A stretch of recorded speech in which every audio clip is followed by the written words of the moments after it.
On today's show, you'll hear investor perspectives on the COVID-19 impact on the healthcare market. This is Investor Perspectives. I'm the host of Investor Connect, Hall T. Martin, where we connect startups and investors for funding. This is the time of COVID-19. Healthcare is currently undergoing tremendous change across the U.S. The lockdown has put the spotlight on the healthcare system as an essential service. We have investors and startup founders describe the impact of COVID-19 on the healthcare market. I hope you enjoy this episode. Our first guest is Michio Painter.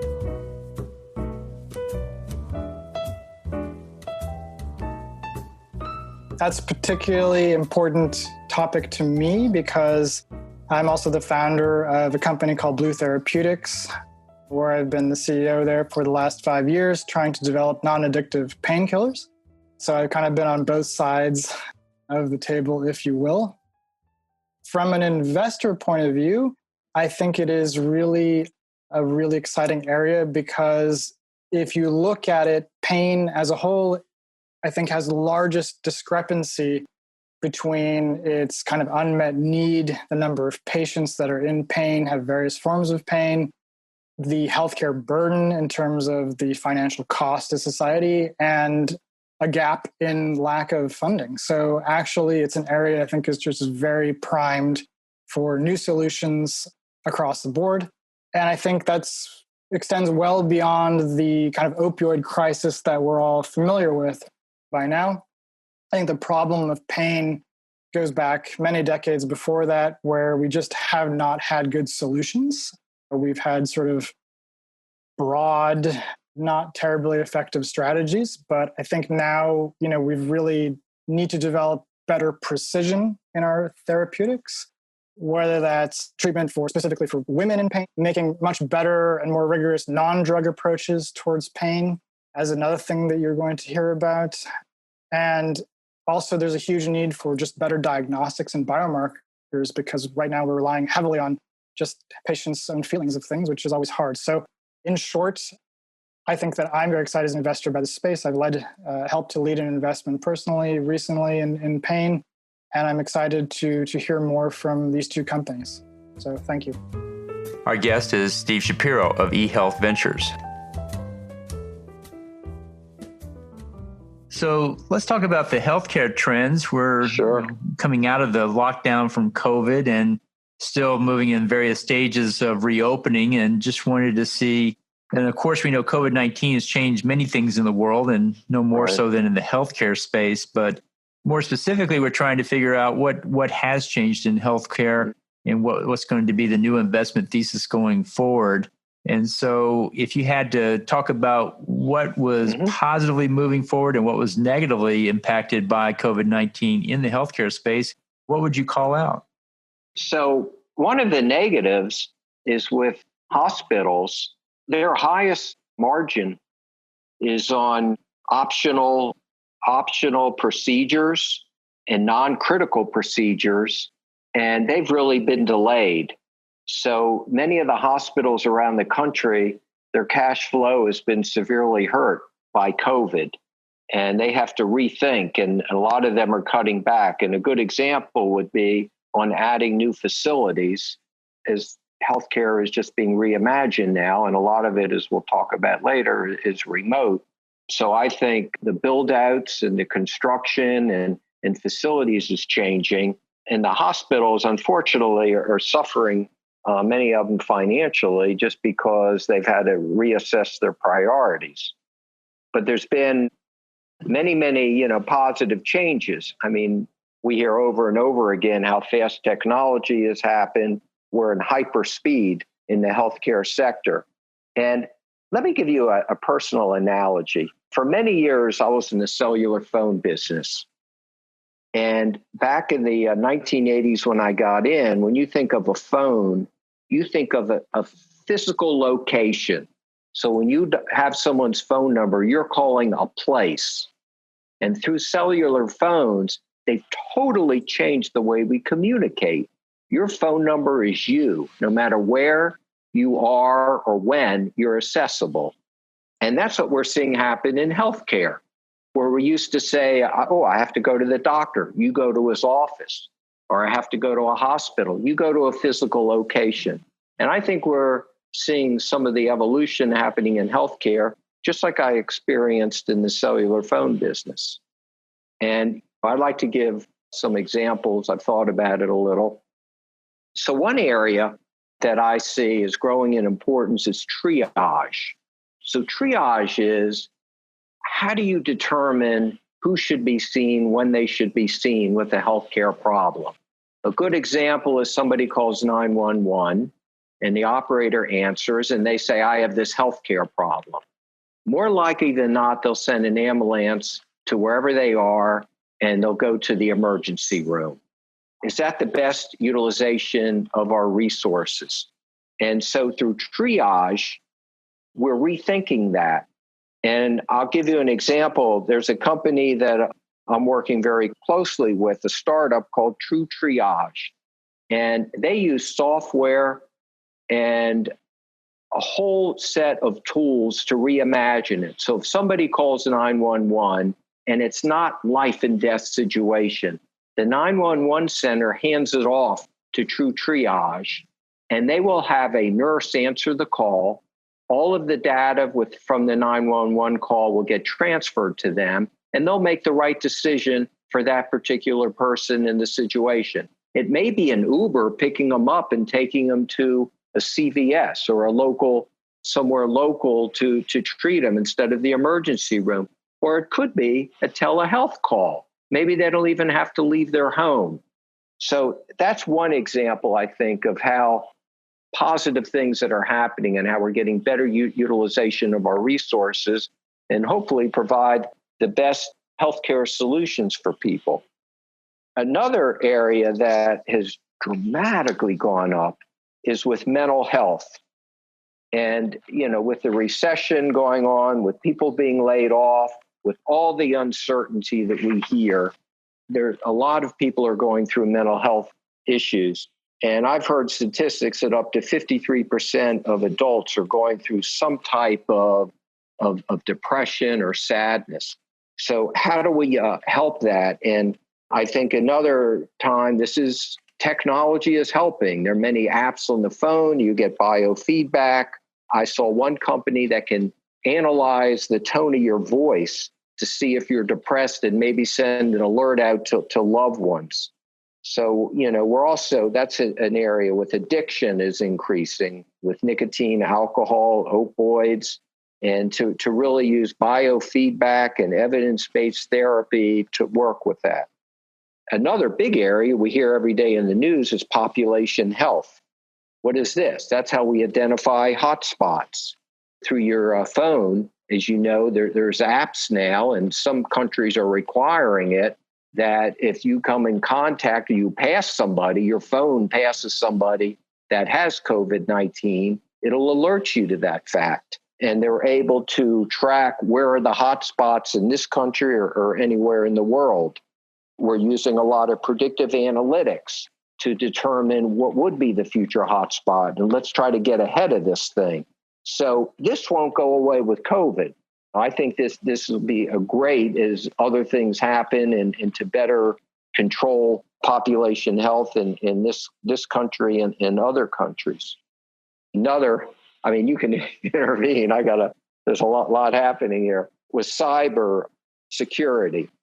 So it starts with people at home, like you and I are working at home a lot, or large companies are working at home. What type of security do you have? I've heard countless times where people have been hacked from your home. They've broken into computer banks from large companies, or even a school in Northern Virginia got hacked.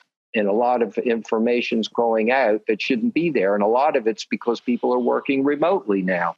And the security there. In healthcare, it's the same thing. We're working at home. We're at home being treated for health, medical devices. We really have to focus on that. And there's a lot happening in that space too.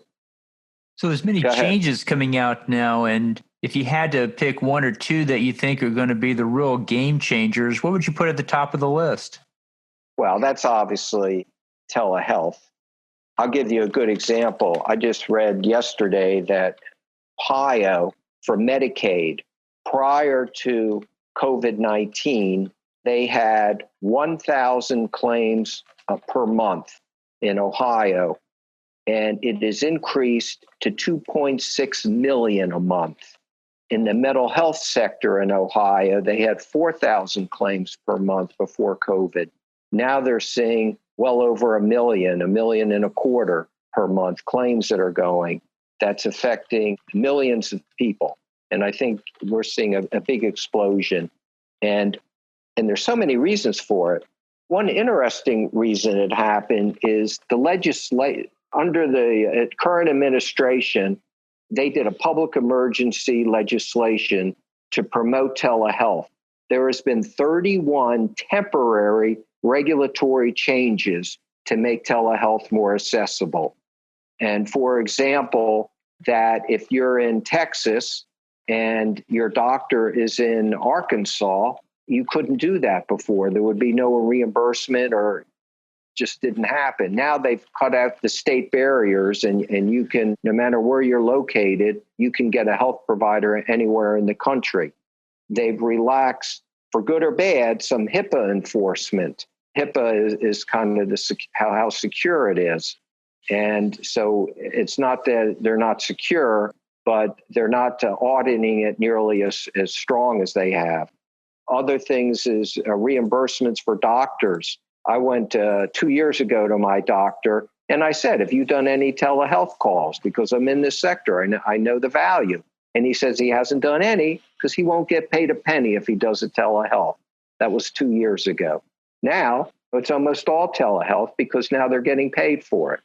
So, I think that's definitely the biggest change. And then I think of another analogy. When I was very young, a long time ago, if I was real sick, the doctor would come to my house. That was very common. And today it probably is in some rural areas. So maybe we're going back to that, where the doctor's office will be in your house. And the one company that I'm very familiar with called Taito Home, and they have digital biomarkers at your home. So when you're on the call with a doctor or whomever related to healthcare, they provide a exam kit that allows the doctor to really assess you. And it'll be the thermometer, can do your blood pressure. He can actually look into your ear. And they have the devices that will, through Bluetooth, connect to your computer where the doctor can assess. So he's able to have he can analyze your throat, stethoscope. So he has all the tools, not quite as good as in your office, but certainly better than just a video call. Our next guest is Yousuf Mazhar of TEAMFund Health.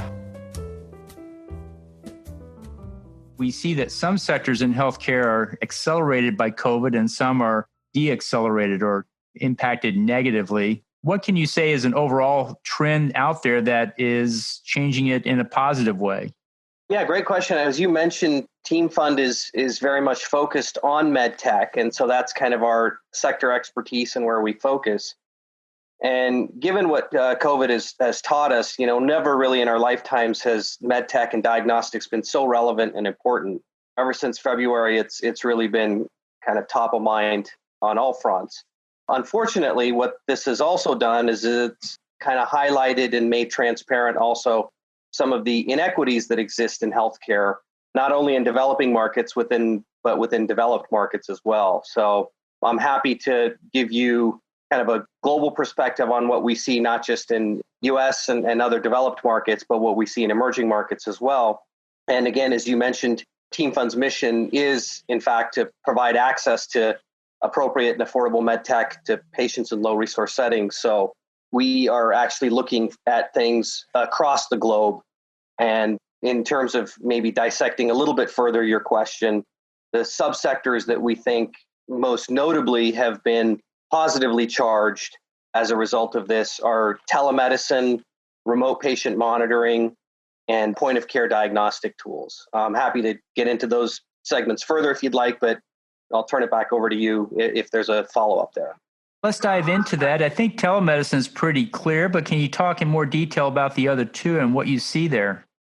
Yeah, so on the remote patient monitoring side, there's a whole cadre of different tools that can be used, but really the goal there is are there med tech tools? Again, they would be digitally enabled, but also often tied to telemedicine. So things that are wearables that patients or consumers can wear at home to help monitor their health, but things that have more of a clinical orientation so that they can tie back to doctors and physicians and clinical practice versus fitness wearables. And then if you also look into that remote patient monitoring, you can see technologies that will enable step-down units, outpatient centers, et cetera, that are getting a little bit more enabled with more advanced tools and technology so that they can do more patient care without having to bring patients into hospital environments. And we're seeing this trend globally. It leverages technology, it leverages digital health, and it leverages AI, which are areas across healthcare that have been around. But as you pointed out, COVID has kind of put a bit of a charge on these and advanced them even further in this environment. And then lastly, on the point of care diagnostic tools, again, that I think very much fits into trying to treat and diagnose and help patients in more points of different sites of care. And so point of care diagnostics allows for that.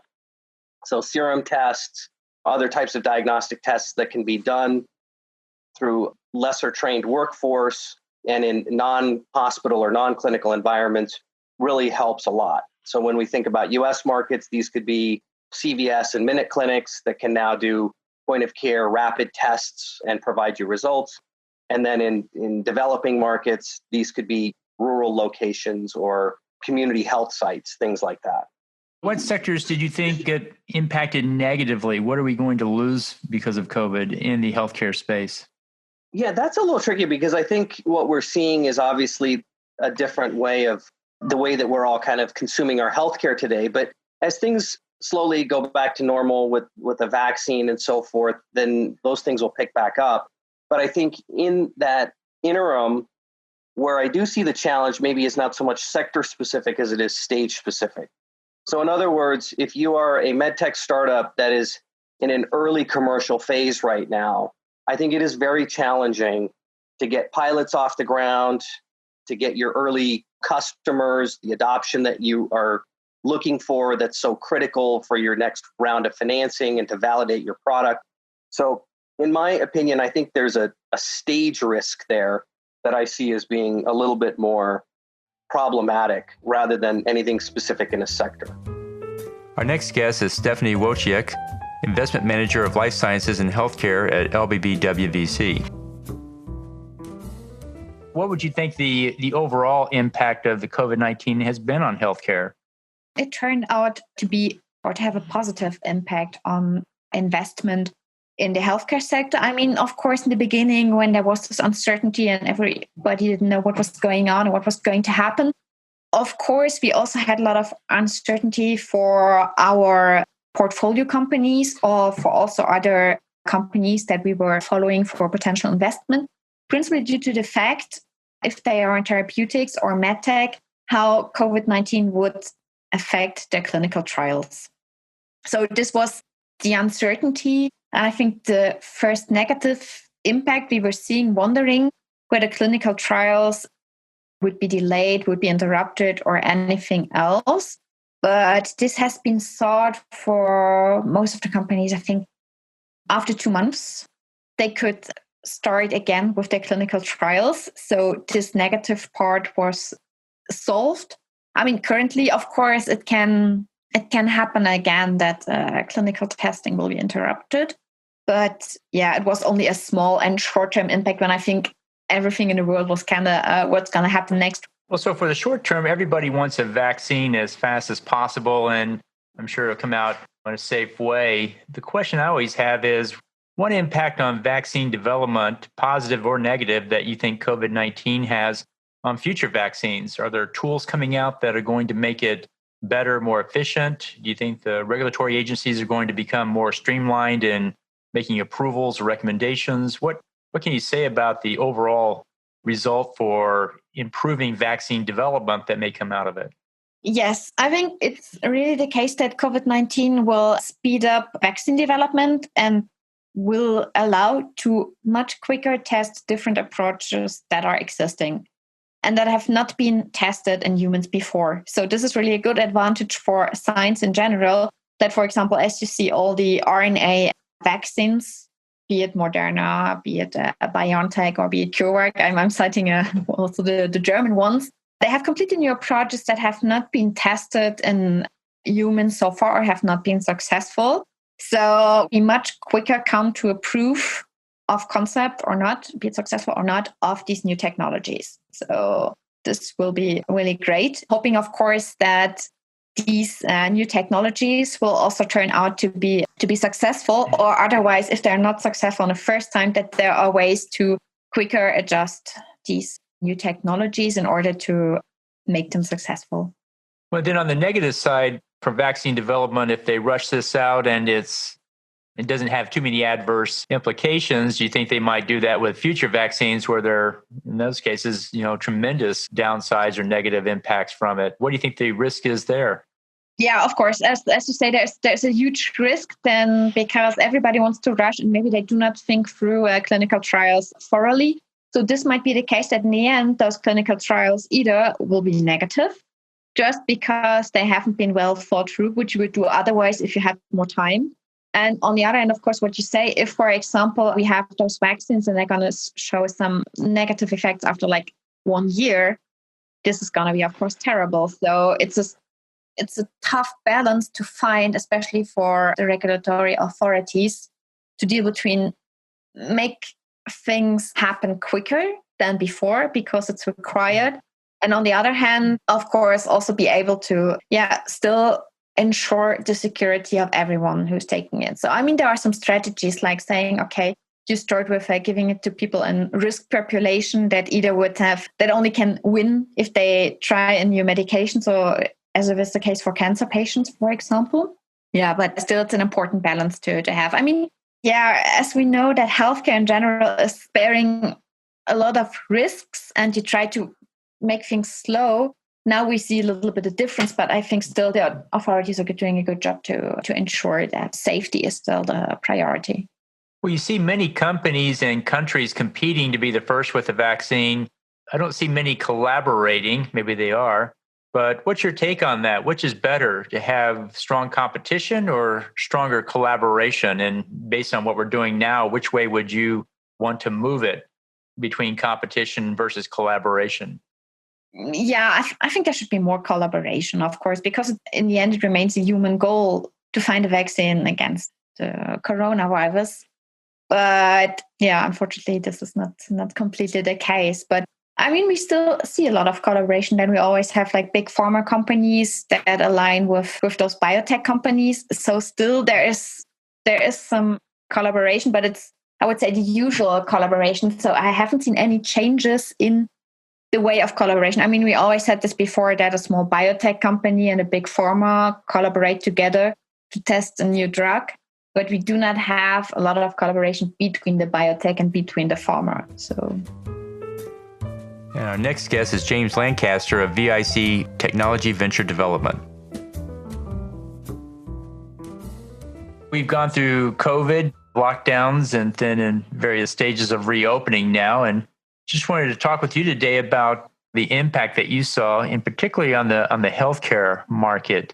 And so just wanted to get your initial take on what was the impact that you saw come out of it at a high level. Certainly. Well, I think everyone is aware of how the all hands on deck and kind of routine went, where a lot of current activities were shut down.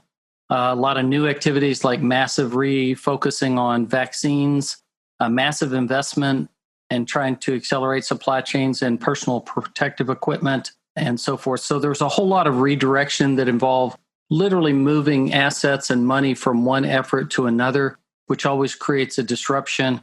And of course, the general shutdown has affected the economy as well. So companies that were unrelated to COVID-19 have been massively affected, and venture investment and venture capital and investors. Of course, in Texas, we feel the pain of investing anytime oil and gas industry revenue is impacted, but there's a whole bunch of other industries that largely got negatively affected and affects all kinds of businesses, not just direct healthcare related stuff. Great. Well, COVID had the impact of accelerating some parts of an industry and deaccelerating other parts. In the healthcare space, what sectors did you see change positively and what parts changed negatively from it? Well, certainly vaccine development and scale up, both in the investigation and identification of vaccine prospects, but scale up manufacturing, vaccine trials, anything heading or related to vaccine development and preparing for deployment was huge. A large, in fact, probably an unusual amount of business opportunities for otherwise commodity products. It never in my 20 years as an entrepreneur has anyone told me that there's a significant opportunity in hand sanitizer or face masks or gloves or office cleaning or sanitizing or anything like that going on, much less training companies of how to handle those things of checking employees as they come in the door and stuff like that. So it's crazy how many general commodity products and services that have never really been huge growth business opportunities are now a direction, huge impact on some businesses. Some companies pivoting to fill that gap, some companies doing it to overcome what they're not active doing on their core business, but that's kind of unusual. What's going to happen though, at some point, this is all going to come to end and there's going to be warehouses and warehouses full of hand sanitizer from 50 to 500 companies that never existed before. And it's going to be interesting to see how that is set aside or ignored or disposed of when companies have to redirect back to their normal business or get out of the hand sanitizer business, which may be their business for a year and a half or something like that at the time. Oh, great. And what else do you see coming up as far as sectors that are going forward and what's going to happen here with the impact on particularly healthcare itself? Well, I think the recession that we are obviously in, COVID generated or not, is going to be a challenge. The general economy is suffering. Certainly, people in the toilet paper business will have a lot of work to do to restock their shelves and supply chain. But what usually happens is when you have slowdowns and you have layoffs and you have people sitting around the house, there ends up being fewer opportunities immediately, but you have a big peak of activity 6, 9 months or 12 months later.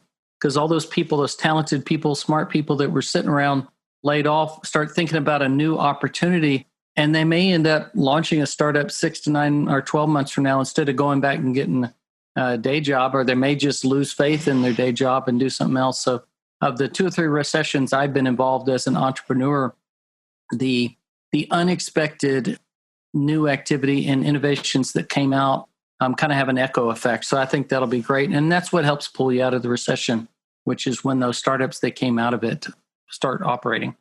And there are many benefits in starting a new company during a recession. You have a whole new set of care abouts. There's lots of free labor around or low-cost labor around, and you tend to have a much tighter business model if you start in a recession than if you start at the top of the market. So, but what do you see out there for that?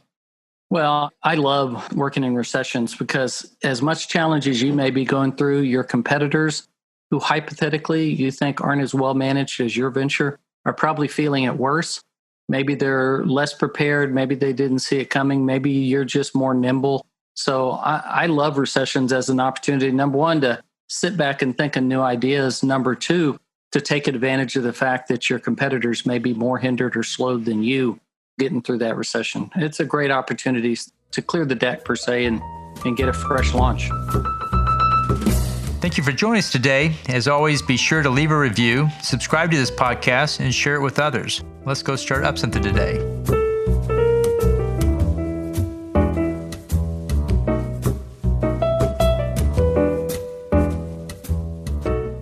Paul T. Martin is the director of Investor Connect, which is a 501c3 nonprofit dedicated to the education of investors for early stage funding.